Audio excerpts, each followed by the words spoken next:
الحمد للہ وکفا وسلام علی عبادہ الذین اصطفی اما بعد۔ اللہ تعالی نے نمازوں کے اوقات کو مقرر فرمایا اور قرآن کریم میں بہت وضاحت کے ساتھ یہ بات ارشاد فرمائی کہ ان الصلاۃ، بلا شک و شبہ نماز جو ہے کانت علی المؤمنین، ایمان والوں پر فرض کی گئی ہے، کتاباً موقوتا، وقت کی پابندی کے ساتھ۔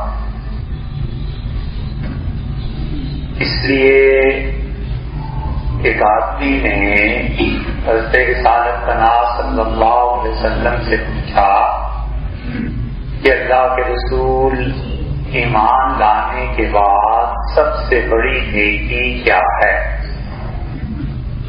تو رسول اللہ صلی اللہ علیہ وسلم نے فرمایا اپنے وقت پر نماز کو ادا کرنا۔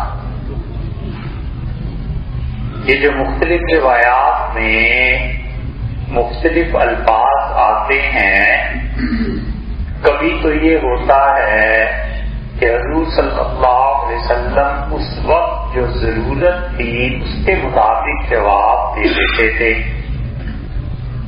ایک آدمی نے پوچھا نماز کے متعلق، تو آپ نے بتایا کہ وہ افضل الاعمال ہے، سب سے اچھا عمل ہے۔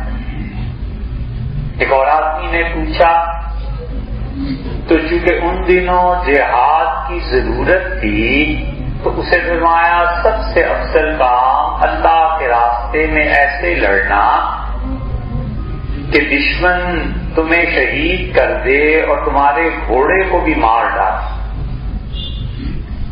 تو اس طرح مختلف احادیث میں جو مختلف الفاظ آتے ہیں وہ کبھی کبھی تو یہ ہوتا ہے، اور کبھی حضور صلی اللہ علیہ وسلم اللہ کے حقوق اور لوگوں کے حقوق ان دونوں کو دیکھتے تھے اور پھر جو مناسب سمجھتے تھے وہ ارشاد فرما دیتے۔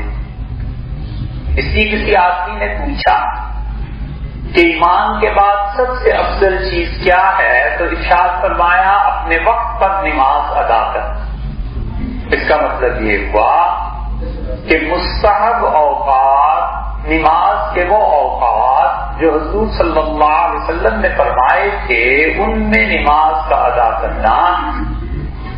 فرمایا ایمان لانے کے بعد سب سے اچھی نیکی یہ، اور اوقات کا تعین فرمایا۔ عین صبح صادق کس لمحے ہوتی ہے جس کو حضور صلی اللہ علیہ وسلم کے علاوہ کوئی نہیں جان سکتا۔ جب وہ فرماتے تھے کہ صبح صادق ہو گئی تو اس کا مطلب یہ ہے کہ کتنے منٹ اور کتنے سیکنڈ سے صبح صادق ہوئی آپ اس وقت فرما دیتے تھے، اور ظاہر ہے کہ اتنی ایکوریسی کسی صورت ممکن نہیں ہے۔ ہم زیادہ سے زیادہ منٹ تک پہنچ جاتے ہیں، سیکنڈ تک نہیں پہنچ سکتے، اور لاکھ کا انعام بھی تھا اور نبوت کے ہونے کی دلیل بھی۔ اس لیے وہ جو ارشاد فرماتے تھے وہاں تک تو کوئی نہیں پہنچ پائے گا، لیکن جو ٹائم لکھا ہوتا ہے نقشوں پہ عام طور پہ یہ اکثر اوقات میں درست ہی ہوتا ہے، اور اس صبح صادق سے فجر کی نماز کا وقت شروع ہو جاتا ہے، اور 4 رکعتیں، 2 رکعتیں جو سنت موقدہ ہیں اور 2 رکعتیں جو فرض ہیں فجر کی، وہ طلوع آفتاب سے پہلے پڑھ لینی ہیں۔ حضور صلی اللہ علیہ وسلم عام طور پہ نماز پڑھتے تھے فجر کے طلوع ہونے سے پہلے، اور یہ بھی آیا کہ صبح صادق کے بعد بھی نماز پڑھیے، سفر کرنا ہے جلدی نماز پڑھ لی، کوئی اور مجبوری پیش آ گئی صبح صادق کی نماز فوراً بعد نماز ہو گئی۔ رمضان میں حضور صلی اللہ علیہ وسلم فجر کی نماز عام طور پر جلدی پڑھ لیتے تھے کہ ادھر سحری کا اختتام ہوا اور ادھر آذان ایک نے دی اور پھر دوسرے نے آذان دی، اور 1 اور 2 کیوں آذان دیتے تھے؟ اس زمانے میں تہجد کے لیے بھی آذان دی جاتی تھی، اور پھر اسی زمانے میں تہجد کے اختتام پہ آذان ہوتی تھی، اور فجر کے آغاز میں بھی آذان ہوتی تھی. حضرت ابو معذورہ رضی اللہ عنہ اور حضرت بلال رضی اللہ عنہ آذان دیتے تھے. کسی نے پوچھا آپ دونوں کی آذان میں فرق وقفہ نہ ہوتا تھا؟ تو انہوں نے کہا جتنی دیر میں سورہ یاسین پڑھ لو، 50-60 آیات پڑھ لو، بس اتنا وقفہ ہوتا. اس کا مطلب یہ ہوا کہ فجر، صبح صادق اور تہجد کا آخری وقت تقریباً ایک ہی بن جاتا ہے. حضور صلی اللہ علیہ وسلم آذان ذرا سی دیر سے دلواتے تھے اور آپ نے فرمایا کہ اس وجہ سے تاکہ جس انسان کے منہ میں کوئی چیز ہے وہ کھانا کھا لے، جو لقمہ ہے اس کو نگل لے اور جو پانی کا گھونٹ اس نے بھر لیا ہے اسے حلق سے اتار دے. یہ ہوا کرتا تھا حضور صلی اللہ علیہ وسلم کا طریقہ. اور پھر فجر کی نماز کے لیے 20 منٹ بعد تک یہ اجازت نہیں ہوتی تھی کہ لوگ نفل پڑھیں. فجر یعنی طلوع آفتاب جب ہو جاتا ہے تو طلوع آفتاب کے 20 منٹ بعد تک نماز نہیں پڑھی جا سکتی، حتیٰ کہ صبح اس دن کی سنتیں وہ بھی قضا نہیں پڑھی جا سکتی. صبح فجر کی 2 سنتیں رہ جائیں تو اسے کب پڑھے گا؟ یا تو وہ پڑھ لے 20 منٹ کے بعد طلوع آفتاب کے، زوال سے پہلے. اور اگر نہ پڑھے تو جو رہ گیا سو رہ گیا، اس کے ذمہ گناہ نہیں ہے. امام ابو حنیفہ اور امام ابو یوسف رحمۃ اللہ علیہ کا فتویٰ یہی تھا جو عرض کیا. اور امام محمد رحمۃ اللہ علیہ فرماتے تھے کہ صبح کی نماز کے سنتوں کا اتنا زیادہ حکم ہے کہ ہمیں تو یہ واجب کے قریب معلوم ہوتی ہیں. تو اس لیے وہ کہتے تھے کہ جیسے وتر کی قضا کی جاتی ہے ایسے ہی صبح کی 2 سنتوں کی بھی قضا کرے، مگر کب کرے؟ اسی دن کی سنتیں اور اسی دن طلوع آفتاب سورج کے چڑھنے کے 20 منٹ بعد سے لے کے زوال تک وہ آدمی جب فجر کی قضا کرے گا تو 2 سنتیں بھی پڑھ لے 2 سنتیں بہت اچھا ہے. اور حضور صلی اللہ علیہ وسلم اللہ کو یاد کرتے تھے، بیٹھے رہتے تھے، صحابہ کرام رضی اللہ عنہم سے باتیں کرتے تھے اور پھر اس کے بعد آپ اٹھتے تھے، یعنی 20 منٹ کے بعد اور 4 رکعتیں پڑھ لیتے تھے. یہ اشراق کی نماز کہلاتی. اشراق، شرق، مشرق، یہ سب ایک ہی قسم کے الفاظ ہیں. یعنی جب سورج اچھی طرح چمکنا شروع ہو جائے اور اس کی شعاؤں کا مرکز مورد زمین جگمگانے لگے، اس کو کہا کہ اشراق پڑھ لے. 2 رکعتیں پڑھ لے، اس کا بھی ثواب ہے. 4 رکعتیں پڑھ لے اور بھی زیادہ ثواب ہے. حضور صلی اللہ علیہ وسلم نے عمرے کے برابر ثواب کا ارشاد فرمایا. اللہ کو یہ 4 رکعتیں اور 2 رکعتیں پڑھنا اتنا اچھا لگتا ہے. اور پھر اگر کوئی آدمی اس وقت چلتا رہے، ٹہلتا رہے، پیدل چلتا رہے، کچھ کام کرتا رہے، یہ سب چیزیں ایسی ہیں جو اللہ کے ہاں اس کو ثواب دلانے والی ہیں. اور رسول اللہ صلی اللہ علیہ وسلم نے بتایا کہ لوگ نماز کے اوقات کی اگر پابندی کریں گے تو اللہ تعالیٰ ان لوگوں کو ان انعامات سے نوازے گا. تو اشراق کی نماز کے متعلق کہ طلوع آفتاب کے 20 منٹ کے بعد اٹھے اور 2 رکعتیں یا 4 رکعتیں پڑھ لے. وضو ہوئی ہے ٹھیک ہے، دوبارہ وضو کر لے، کوئی حرج نہیں. شریعت نے ساری چیزوں میں آسانی رکھی ہے اور اللہ بار بار یہ کہتا ہے یرید اللہ بکم الیسر، اور لوگوں اللہ چاہتا ہے تم تمہارے ساتھ آسانی سے معاملہ ہو، ولا یرید بکم العسر، اور اللہ تم لوگوں پر تنگی نہیں چاہتا. اللہ تعالیٰ یہ نہیں چاہتا کہ اس کے دین سے لوگ نفرت کرنے لگے. اسی لیے امام بہقی رحمۃ اللہ علیہ الترغیب و ترہیب میں یہ حدیث لائے ہیں کہ حضور صلی اللہ علیہ وسلم نے فرمایا لوگوں کو کھیلنے کی اجازت دو، جو لڑکے والے ہیں ان کے کھیلنے پہ کوئی پابندی نہ لگاؤ. مراد یہ ہے وہاں تو آپ نے فرمایا میں نہیں یہ سننا چاہتا، میں یہ سننا نہیں چاہتا کہ لوگ یہ کہیں کہ محمد صلی اللہ علیہ وسلم کے دین میں اتنی سختی. پیمانہ کیا ہے سختی اور نرمی کا؟ پیمانہ سیدھی سی بات ہے، جس چیز کو منع فرمایا اس سے رک جائے، جس چیز کی اجازت دی ہے خام خواہ اس میں سختی پیدا نہ کرے، دونوں انتہاؤں کے بیچ میں رہے، بس اللہ کی رضا بھی شامل رہے گی، اللہ کی خوشی بھی۔ اس لیے جن چیزوں سے منع کر دیا گیا ہے ان چیزوں کے پیچھے نہ پڑے۔ مثلا آپ دیکھیں، شک کا فائدہ شریعت کہتی ہے ہمیشہ مجرم کو پہنچے گا۔ یہ تو انگریزی قانون میں تو اب آیا چند 100 سالوں سے، شریعت نے اصول متعین کیا کہ شک کا فائدہ ہمیشہ مجرم کو پہنچے گا۔ حضرت عبداللہ ابن مسعود رضی اللہ عنہ کوفہ میں حاکم تھے، قاضی ہو گئے تھے بعض معاملات میں، اور ابن مسعود رضی اللہ عنہ کا فتویٰ بہت بڑے بڑے لوگ مانتے تھے، اس سے کون انکار کر سکتا تھا؟ وہ عدالت میں تھے اور ایک آدمی لایا گیا اور ابن مسعود رضی اللہ عنہ سے کہا گیا، لوگوں نے جو پکڑ کے پیش اس کو کیا تو انہوں نے کہا حضرت اس نے شراب پی ہے۔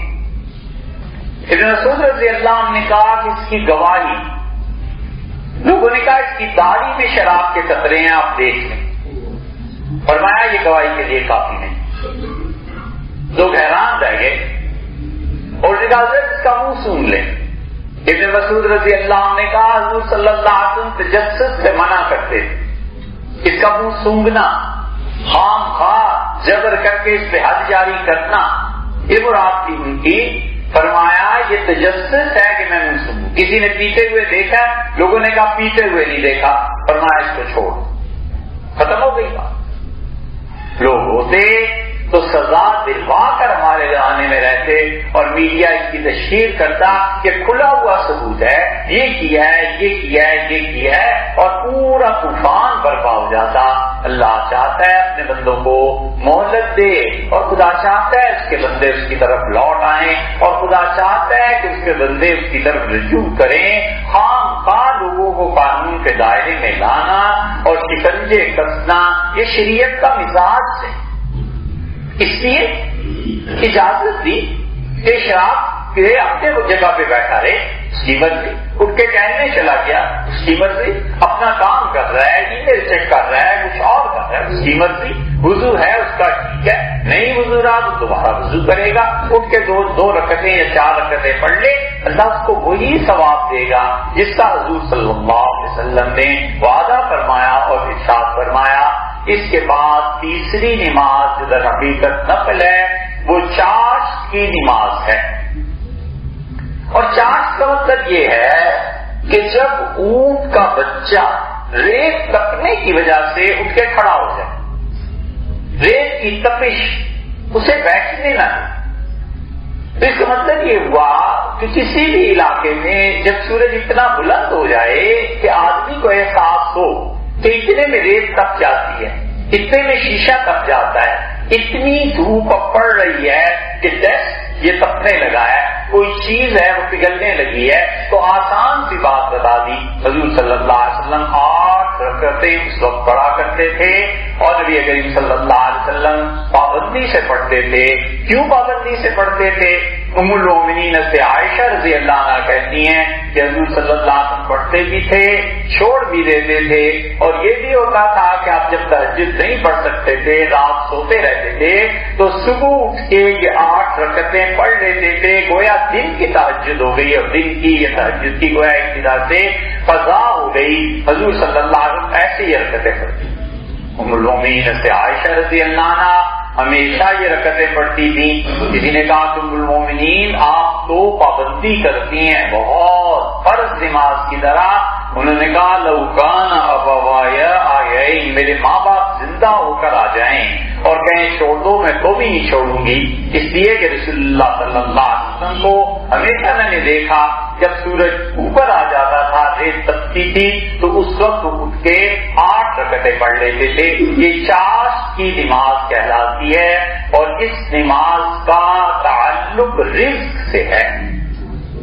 جو لوگ اس نماز کو پڑھتے رہتے ہیں، اللہ تعالیٰ غیبی طور پر کچھ ایسے اسباب اور سامان پیدا کر دیتے ہیں کہ اس بندے کی 3-4 حالتیں ہو جاتی ہیں، یا تو اس کا قرض ادا ہونا شروع ہو جاتا ہے، یا مزید قرض اٹھانے سے رک جاتا ہے، یا یہ کہ قرض کا معاملہ نہیں ہے تو اللہ تعالیٰ اس کے رزق میں برکت دے دیتا ہے، اس چاشت کی نماز کا جن لوگوں نے بھی تجربہ کیا ہے تو بتاتے ہیں کہ کچھ عرصہ پابندی کے بعد اس کا تعلق رزق سے جڑ جاتا ہے، اور چاشت کی نماز کی پابندی کرنا اپنے لیے رزق کے ذرائع کو تلاش کرنے کے مترادف ہے۔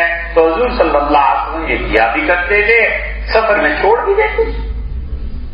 حضرت عبداللہ بن عمر رضی اللہ عنہ سے پوچھا گیا کہ چاشت کی نماز، اب یہ دیکھیے شریعت کا مزاج ہے۔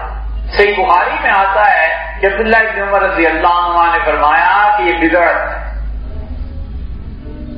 یعنی انہوں نے یہ بتایا کہ یہ حرام کام ہے۔ شراح نے اس حدیث کی تشریح میں لکھا ہے کہ ابن عمر رضی اللہ عنہ کے زمانے میں لوگ اس نماز کو اس طرح پڑھنے لگتے تھے جیسے فرض نماز پڑھنی، بازار بند ہو جاتے تھے، دکانیں بند ہو جاتی تھی، لوگ مسجدوں کا رخ کر لیتے تھے۔ تو ابن عمر رضی اللہ عنہ کو یہ برا لگا، انہوں نے کہا پڑھنا ہے تو اپنے طور پر پڑھو، یہ کیا مسئلہ ہے کہ ساری انسانی زندگی ڈسٹرب ہو جائے۔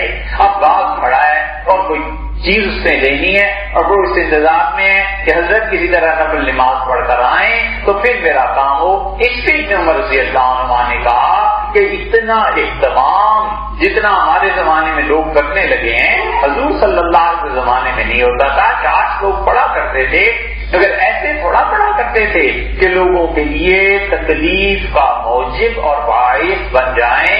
اس لیے یہ جو اس نے اہتمام سے نفل کو ادا کرنا کہ فرائض میں فرق پڑنے لگ جائے، یہ یقیناً شیطان کا راستہ ہے۔ انسان کو چاہیے ہمیشہ اپنے فرائض کو سوچتا رہے کہ جو چیز اللہ نے ضروری کرا دی ہے میرے ذمے وہ کیا ہے، اسے پہلے ادا کرنا ہے، اور جو نفل ہے اس کا درجہ بعد میں ہے اور اس کو میں نے بعد میں ادا کرنا۔ اسی لیے حضور صلی اللہ علیہ وسلم سے پوچھا کہ اللہ کے رسول گناہ کس چیز سے معاف ہوتے ہیں؟ آپ نے بتایا تم میں سے ایک آدمی رزق کے لیے جاتا ہے اور دن بھر کام کرتا ہے اور تھکا ماندہ وہ واپس آتا ہے اور وہ چاہتا ہے کہ جسم میں جو درد ہونے لگا ہے اس کی وجہ سے آرام کر لے، سو جائے، آرام کرے۔ آپ نے فرمایا اس آدمی کا حلال رزق کی تلاش میں جانا اور تھک جانا اور پھر یہ سونا، اس کی یہ نیند اس کے گناہوں کو اللہ سے معاف کرا۔ رزق کمانا اور رزق کے لیے جانا یہ کوئی معمولی بات نہیں، اتنی بڑی چیز ہے۔ حالانکہ اس میں بظاہر خدا کی عبادت کا کوئی تعلق نہیں ہے، لیکن فرمایا اس کی تھکن اور وہ جو نیند ہے اس کی یہ اللہ کے یہاں سے اس کے گناہوں کو معاف کرا دے گی۔ اس لیے جو لوگ رزق کمانے کے لیے جاتے ہیں ہم دیکھتے ہیں یہ گناہ کیا، یہ گناہ کیا، یہ گناہ کیا، کوئی نہیں جانتا کہ دوپہر کو جا کے سوئے گا یا رات کو سوئے گا۔ ممکن ہے اللہ اپنی رحمت سے اس کا وہ گناہ معاف کر دے جس گناہ کے ہم پیچھے پڑے۔ بڑی اچھی بات، یہ حدیث کی بحث جب کرتے ہیں نا تو کہتے ہیں فلاں راوی میں یہ عیب ہے، فلاں میں یہ عیب ہے، فلاں میں یہ عیب ہے، فلاں جھوٹا، فلاں ایسا، فلاں ایسا، اس سے بھی یہ حدیث قابل قبول نہیں۔ 3ری صدی میں جب مسلمان پہنچے تو ایک محدث نے بڑی اچھی بات کہی، اس نے کہا ہم جن راویوں پر بحث کرتے رہتے ہیں نا وہ اس بحث سے 200 سال پہلے جنت میں اپنے خیمے الاٹ کروا چکے۔ انہوں نے کہا وہ جنت پہ پہنچ گئے اور ہم ابھی تک اسی بحث سے فارغ نہیں ہوئے کہ جھوٹا تھا، کذاب تھا، فلاں تھا، فلاں تھا، فلاں تھا۔ انہوں نے کہا چھوڑو جتنی مقصد کی بات ہے وہ بتاؤ، آگے چلو، اللہ جانے اور لوگوں کا معاملہ جانے۔ اس لیے یہ بتایا کہ چاشت کی نماز اس کا تعلق وہ کہتے ہیں رزق سے ہے۔ جو لوگ اپنے رزق کے لیے، کاروبار کے لیے، چیزوں کے لیے دکانوں پہ آتے ہیں، تجارت کرتے ہیں، اسی لیے ایک صحابی رضی اللہ نے کہا کہ جمعے کی نماز کے لیے آؤ اور جمعے کی نماز پڑھنے کے بعد قرآن بتاتا ہے کیا کیا جائے، اور وہ حضور صلی اللہ علیہ وسلم نے فرمایا، آپ نے کہا تم میں سے جس شخص نے جمعے کی نماز کا سوچ لیا کہ آج نماز ضرور پڑھنی ہے اور وہ جمعے کے لیے پھر اس نے اپنے آپ کو نہلایا، پاک کیا، غسل کیا اور اچھے کپڑے پہنے اور خوشبو لگائی اور بغیر سواری پر بیٹھے مسجد میں آئے۔ حدیث ہے بغیر سواری پر بیٹھے مسجد میں آیا۔ خاص طور پہ یہ فرمایا ہے کیونکہ سواری پہ آنا ہی ہوتا ہے، دور سے آئے تو سواری پہ آئے گا، کیسے چلے گا، لیکن قریب میں اور سواری کی بجائے وہ پیدل آ گیا۔ ہمارے زمانے میں اگر یہ کام حدیث پہ عمل کرے تو اور بھی زیادہ اچھا ہے کہ وہ ٹریفک اور گاڑیوں کی پارکنگ اور ہجوم ان سب چیزوں سے بچے۔ اور آپ نے فرمایا وہ بغیر سواری کے جب اپنے گھر سے نکلا تو اس کے ایک ایک قدم پر اللہ 1 سال کے نفل نماز کا ثواب اس کے لیے دیتا ہے کہ جمعے کی نماز ایسے ہو رہی ہے۔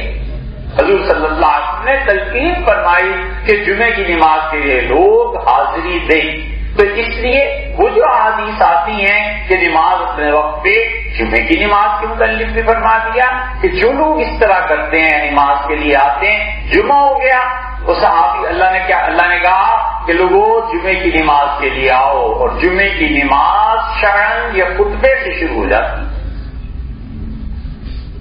اسی لیے حضور صلی اللہ علیہ وسلم دوسری اذان سے بھی پہلے کا بتاتے ہیں، فرماتے ہیں اذا خرج الامام، اور جب امام اٹھ جائے اپنے مصلی سے ممبر کی طرف آنے لگے، چڑھ جائے ممبر پہ بیٹھ جائے، فلا صلاۃ ولا صلاۃ، لوگوں اس کے بعد کوئی بات نہ کرنا، لوگوں اس کے بعد کوئی کلام نہ کرنا، لوگوں اس سے کوئی نماز نہ پڑھنا، اتنا وقت یہ خالصتاً اللہ کے لیے ہے۔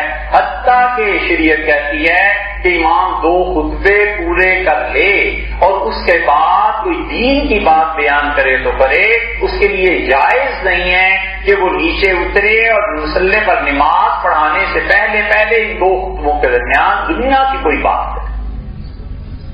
امام 2 خطبوں کے بعد نیچے اترا اور پوچھ لیا کہ والا کیا ریٹ ہے آج کل فلاں کپڑے کا، کوئی نمازی نظر آ گیا، اس سے پوچھ لیا ٹائر کیسے دکھ رہے ہیں، یہ دنیا کی خالص بات ہے، یہ بات کرنا سکھا رہا۔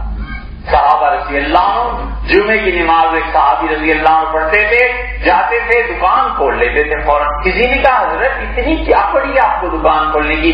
انہوں نے کہا اللہ کہتا ہے کہ جب تم نماز پڑھ لو جمعے کی فسعوا الی ذکر اللہ، اللہ کو یاد کرنے کے لیے دوڑو، جمعے کی نماز پڑھو، اور جب جمعے کی نماز پڑھ لو تو پھر فابتغوا، جاؤ اور رزق تلاش کرو، اللہ نے تمہارے لیے لکھا ہے۔ تو انہوں نے کہا قرآن کی اس آیت پر عمل کرنا چاہتا ہوں، اس لیے دکان کھول لیتا ہوں کہ اللہ نے کہا رزق لکھا ہے جاؤ، تو میں چلا جاتا ہوں اور دکان کھول۔ حالانکہ کوئی فرض واجب نہیں ہے، مستحب ہے، وہ اس پہ بھی عمل کرتے تھے کہ اللہ کا کوئی حکم رہ نہ جائے، تو اس لیے نمازوں کو اوقات کی پابندی کے ساتھ کہا گیا کہ نمازیں اوقات کی پابندی کے ساتھ۔ تو اس کے بعد چاش کے بعد پھر ظہر کا وقت، زوال کا وقت شروع ہو جاتا ہے، اور جو زوال کا وقت نقشے پہ لکھا ہوا ہوتا ہے اس سے 50 منٹ پہلے نماز چھوڑ دیں گے۔ زوال کا جو وقت لکھا ہوا ہوتا ہے اس سے 50 منٹ پہلے، فرض کیجئے 12 بجے زوال کا وقت لکھا ہوا ہے تو 12 بجے لکھا ہوا ہے تو 50 منٹ پہلے 11:10 پہ اب نماز چھوڑ دیں گے۔ یہ 50 منٹ کسی نماز کے لیے نہیں ہے، پھر اس کے بعد 12:01 پہ شروع کر دیں نماز، اس کے لیے درست ہے۔ انشاءاللہ آئندہ اس کے بعد